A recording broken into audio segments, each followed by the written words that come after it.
Então, vamos falar um pouco agora de criptomoedas, né?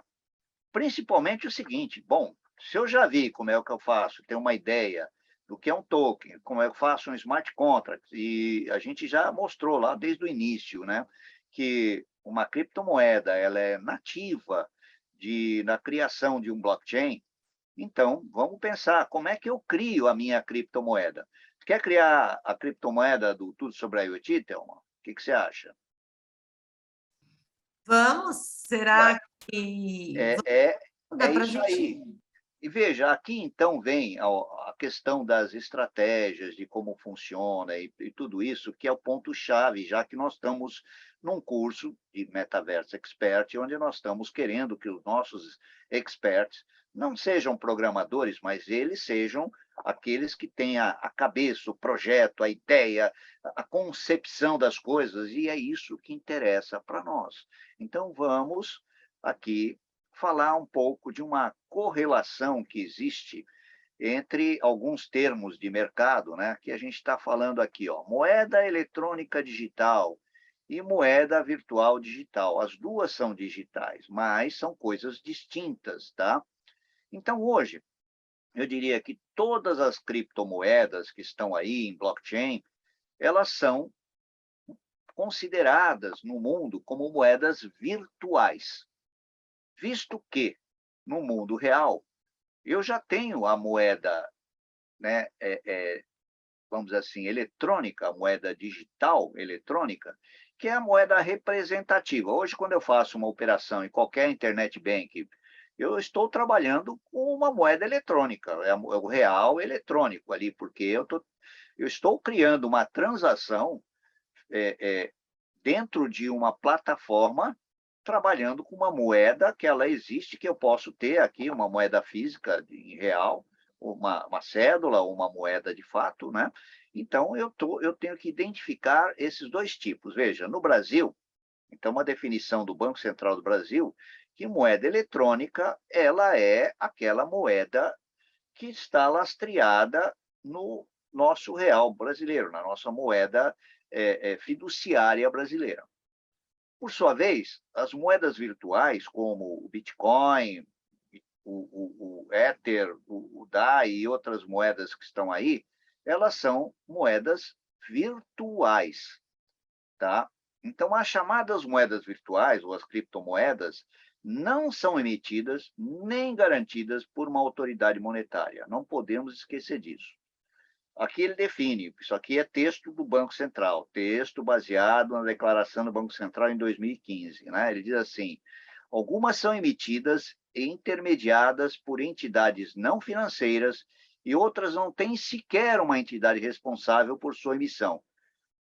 É o caso do Bitcoin. Não existe uma entidade responsável, existe um website, uma plataforma blockchain aberta, pública, onde todas as pessoas que interagem são responsáveis, os mineradores são responsáveis pela emissão, pelo controle, pela divulgação da moeda. E, por incrível que pareça, é a moeda virtual de maior valor no mercado mundial.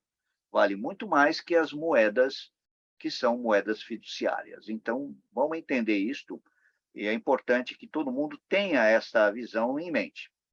Vamos criar a nossa, como projetistas, vamos criar a nossa moeda virtual, vamos criar a nossa criptomoeda. Então, aqui vem o seguinte: existem três formas para que a gente possa criar uma nova moeda no mundo metaverso. Três formas, e elas são simples e lógicas. Então, vamos entender. Eu posso começar a criar um website, uma blockchain nova. Eu vou contratar um,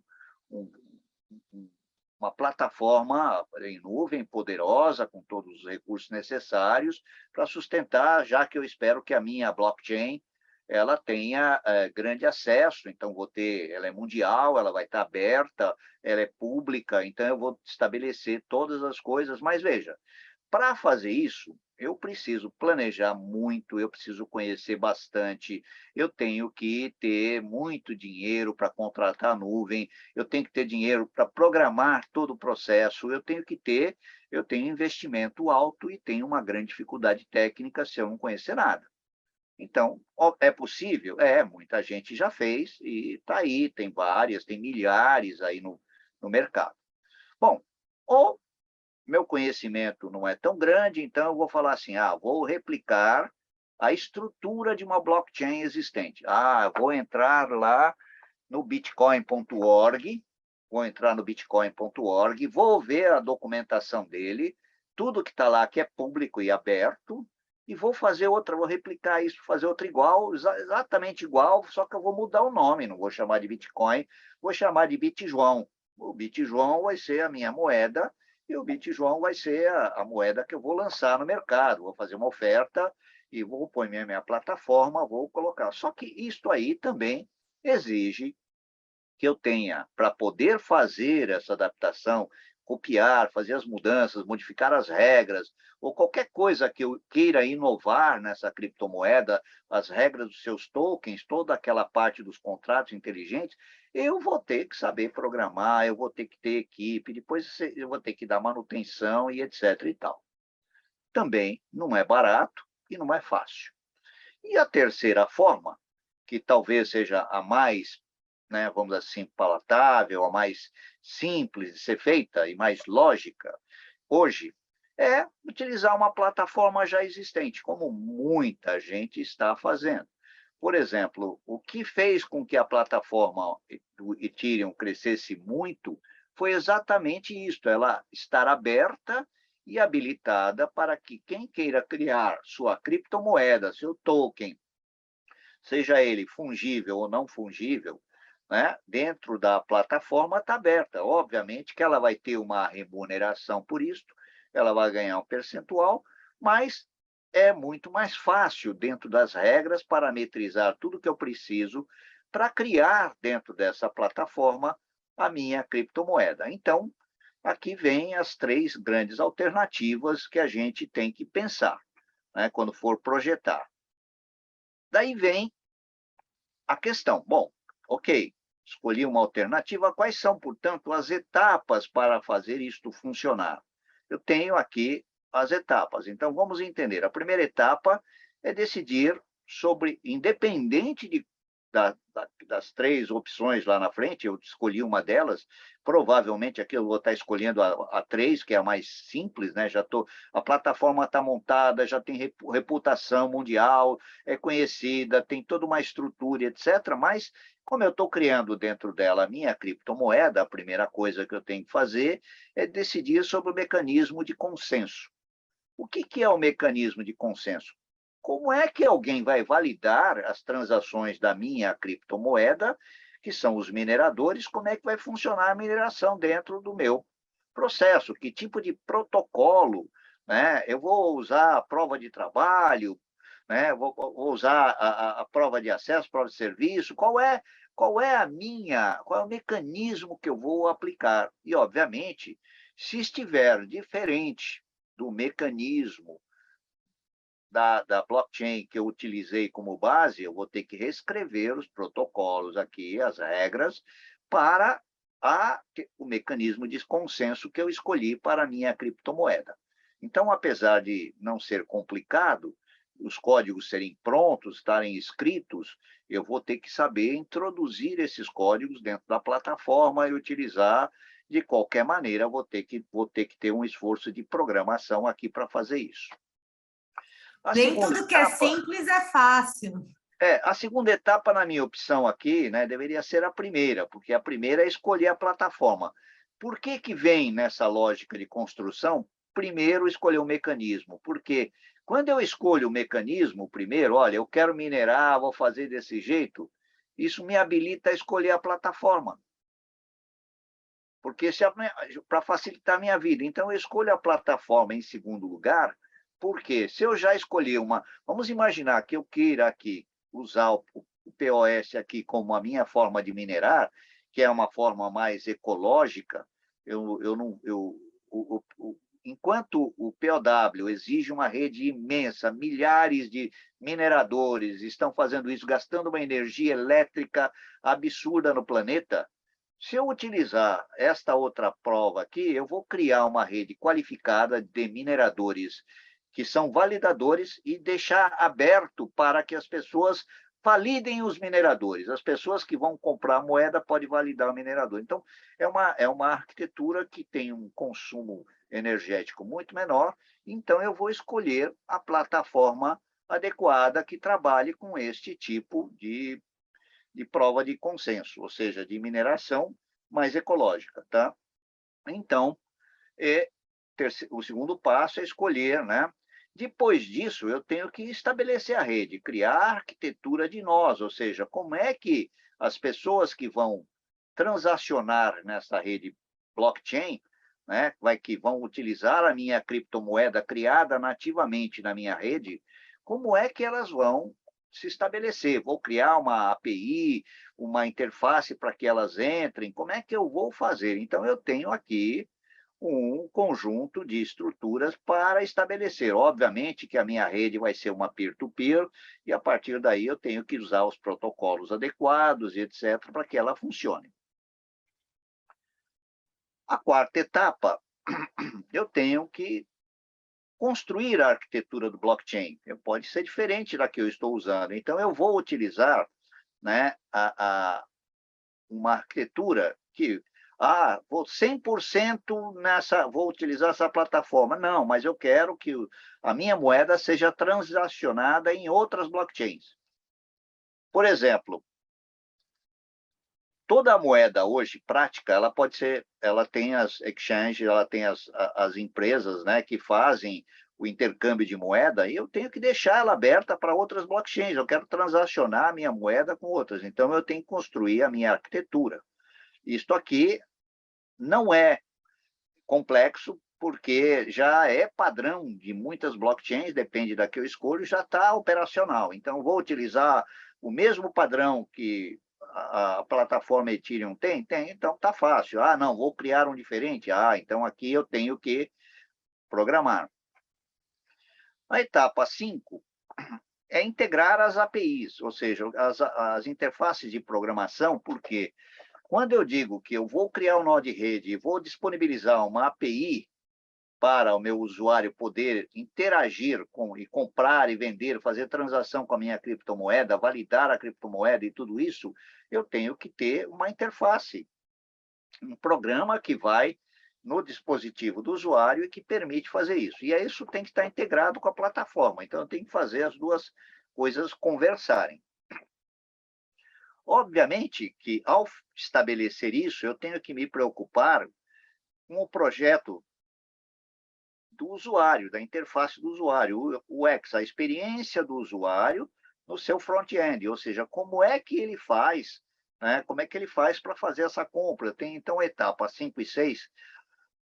A 5 está mais ligada à plataforma blockchain e a 6 mais ao usuário. Tá? Dá para entender, Thelma? Dá sim. Já estou desistindo de fazer a criptomoeda. É complexo, não dá para dizer que não é complexo. Não vou dizer que não é. Mas a lógica de mercado, essa receita de bolo aqui não é do João Pérez, é a receita de bolo de mercado, confrontada com várias receitas de bolo de mercado, e todo mundo diz mais ou menos a mesma coisa. Eu sintetizei aqui de uma forma que seguem as regras de mercado, que estão em várias documentações aí, e adicionei algumas coisinhas. Então, vamos entender. Numa etapa final, que é um conselho que eu dou, né, é que para tornar a criptomoeda legal, ou seja, o que é ser legal? Está dentro da lei. Eu preciso, né? Muita gente, depois que o Bitcoin foi criado e aberto publicamente, por isso que ele foi. Ninguém quis assumir a autoria inicial, né? O Satoshi Nakamoto lá, ele diz, ele não existe, ele não existe essa pessoa no mundo, e ele criou a blockchain, e a partir daí outras começaram a surgir, outras moedas na mesma arquitetura, e muita gente foi multada, sofreu problemas judiciais, etc. Então, isso aí foi crescendo. Entre 2017 e 2018, nós tivemos muito problema, e depois aí, 2019, 2020, 2021, isso se consolidou, e agora 2022 tem regras, tem padrões, está consolidado, foi aceito o DeFi, está tudo estabelecido. Então, eu aconselho aqui, vamos, em cada país, por exemplo, estou no Brasil, quais são as regras do meu país aqui em relação a isso? Existem regras? Existem regras, tá? Então, eu estou trazendo aqui, olha, um link com a opinião de um advogado especializado em criptomoedas, né? E que ele traz como é que fica a questão desses ativos, criptoativos aqui no mercado brasileiro, do ponto de vista jurídico, legal, como é que funciona. Então, é perfeitamente possível estar aqui. Tá? Mais importante é que, dentro do processo de criar a sua própria criptomoeda, o seu token, qualquer coisa do gênero, isso seja considerado, olhar como é que o seu país regula a lei, né, nesse sentido, ou como virá, né, porque a lei é alguma coisa que está em plena evolução. De repente, na Europa, nós temos lá o MiCA, que já falamos sobre ele, temos várias coisas aí em caminho e que vai ser modelo mundial, e a gente acredita que chegue no Brasil logo mais. Entendido até aqui, Thelma? Professor, Diga. sim, você tem que ter um investimento financeiro por trás. Toda moeda tem uma limitação, né? Ela vai chegar até tantos milhões de uma moeda real, digamos assim, né? Veja só, essas regras, nós é que temos que criá-las. Então, por exemplo, qual é o lastro inicial que eu vou dar da minha moeda? Que tipo de moeda eu vou criar? Vou criar uma moeda baseada em ativo, né, financeiro do mundo real, uma moeda, vou criar uma moeda hoje em real. Muito bem, ela está lastreada em real. Agora, vou dizer assim, quanto vale a Cripto João? A Cripto João vale R$ 100. Cada unidade da minha moeda vale R$ 100. Bom, quem garante isso? Como é que eu garanto? Normalmente, falar um pouco mais, as stablecoins são moedas lastreadas e aonde, na frente, eu arranjo um investidor que me coloca R$ 1 milhão no banco. E aí eu divido R$ 1 milhão por 100, né? Por R$ 100, e digo assim, vou lançar tantas mil moedas. Aí eu planejo dentro da minha blockchain que a minha blockchain pode crescer tantos por cento ao ano, porque se eu deixar isto aberto, não limitar o crescimento, pode crescer até tanto, né? Eu posso ter a criação de moeda não lastreada, que é o que acontece no mundo real, que acontece de verdade, inclusive nas criptomoedas. É um risco muito delicado esse. Então, por exemplo, o Bitcoin, quando foi criado, ele foi criado com uma determinada quantidade e com uma possibilidade de crescimento controlado. Isso já faz parte de uma estrutura de blockchain, aonde, desde lá do início de criação de blockchain, quando eu crio um banco de dados numa plataforma blockchain, eu tenho que prever qual o tamanho de ocupação de disco. Qual o tamanho? Quanto de disco eu preciso? Lógico, eu estou falando numa grande nuvem, onde eu posso crescer, à medida em que eu preciso adicionar, ele vai crescendo para mim, mas eu não tenho a preocupação técnica de crescimento, mas esse crescimento também não é infinito. Ele não é infinito. Ele tem um limite, pode ser grande, mas é um limite técnico. Então, o que eu digo assim, Thelma, é que eu tenho várias coisas a serem consideradas, não só no aspecto quantitativo financeiro, de lastro, mas também da capacidade da plataforma em suportar um determinado número de tokens ou de moedas. Precisa muito investimento para manter a plataforma. Diga, Thelma. E tem a questão também das moedas que deixam de existir, né? A regulação para isso, quando você não vai mais operar. Muita gente quebrou nesse mercado, tá? Nós tivemos um caso de uma stablecoin que quebrou, né? E que fez com que nós tivéssemos uma grande queda de mercado, tá? Então é muito delicado isso aqui. Quando a gente começa a pensar em mundo metaverso, a gente vê que nós temos uma rede blockchain, tem uma moeda metaversal aqui, que é criada por qualquer um que queira criar uma moeda metaverso, mas nós temos que nos preocupar, tá certo? Nós temos hoje mais de 5 mil tipos de criptomoedas e não podemos descartar as milhares que já foram, né, que já se foram ao longo dos anos, tá? Que morreram, nasceram, cresceram e definharam e morreram. Então, a gente tem que entender isso, a volatilidade disso, os riscos, e entender que podemos criar nossa criptomoeda? Podemos. Devemos? Aí é a questão, porque nada impede, num projeto de mundo virtual, eu utilizar como lastro uma criptomoeda de mercado, já consolidada, estruturada. Não preciso necessariamente criar a minha, a não ser que eu tenha grandes ambições, né, meu negócio, na minha aplicação. Imagine uma grande empresa querendo criar o seu próprio mundo virtual e querendo criar a sua própria moeda. Ela pode fazer isso? Perfeitamente. Desde produzir um token monetário até a própria moeda, como é o caso que você viu, nós falamos aqui da rede, né, daquela rede internacional logo no início. Então, é isso, você pode criar. Né? Isso acontece à medida em que há disponibilidade, interesse financeiro, né? Disponibilidade financeira e interesse de fazer isso. Bom, vamos entender um pouco. Agora vem um lado pesado e delicado. Né? Como é que o mercado mundial ele reconhece hoje? Né? E aqui eu não vou falar do valor, no valor da criptomoeda, mas vou falar do valor da blockchain da criptomoeda. Qual é a maior criptomoeda no mundo? A maior blockchain no mundo de criptomoeda é a Bitcoin. Ela tem um valor de capitalização do mercado, que, na verdade, capitalização no mercado é como se eu fizesse assim. Eu pego todas as Bitcoins vendidas até hoje e vejo o valor médio da moeda hoje, somo tudo e digo assim, qual é o valor daquela blockchain?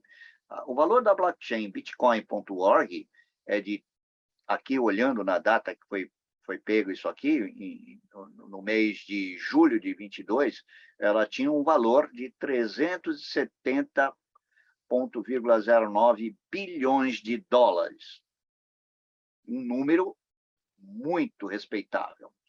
A segunda maior no ranking, Ethereum, a blockchain Ethereum, 129,59 bilhões de dólares. A terceira plataforma no mundo, a Tether, que é baseada numa stablecoin, né, numa moeda estável, stablecoin, ela tinha valor de 66,17 bilhões. Então, vamos ver que, olha só, a diferença entre a primeira e a segunda é muito significativa, muito. Né? E aí você pega entre a segunda e a terceira, também muito. E daí para frente, apesar de, mesmo aqui a última classificada falar em 3,55 bilhões de dólares, é um valor financeiro muito expressivo mesmo, a última aqui, nesse ranking. Mas o importante é dizer o seguinte, olha só, que a Thelma falou há pouco, né? O Bitcoin, ele, quando foi lançado, né, ele foi lançado com um total de 21 milhões de Bitcoins. No entanto, para esgotar esse número aqui, está previsto que só ocorra no ano 2140. É uma projeção matemática que diz que determinada quantidade de uma determinada criptomoeda, projetando no mecanismo de consenso e na projeção da estrutura das regras da blockchain, né, ela vai ter uma progressão e a previsão é que só no ano 2140 tem isso. Mas o pessoal já pesquisou e diz que pelo volume de transações isso vai acontecer antes e já estão estudando maneiras, já que a blockchain é pública, estão estudando maneira de criar novo lote de bitcoins para frente. Tá? Então, a ideia é ter lote 1, lote 2, lote 3, lote N, o que seria um sistema monetário completo e de tamanho indefinido. Aqui, nesse curso, nós não temos tempo, nós vamos falar apenas das 3 primeiras aqui, vou dar um pequeno perfil, todo mundo já conhece muita coisa já falamos no curso, mas vamos entender que esses valores aqui não é o valor unitário da moeda, é o valor somatório de todas as moedas no mercado que diz qual é o valor daquela plataforma blockchain, plataforma de blockchain do Bitcoin, tem um valor global total de 370,09 bilhões de dólares.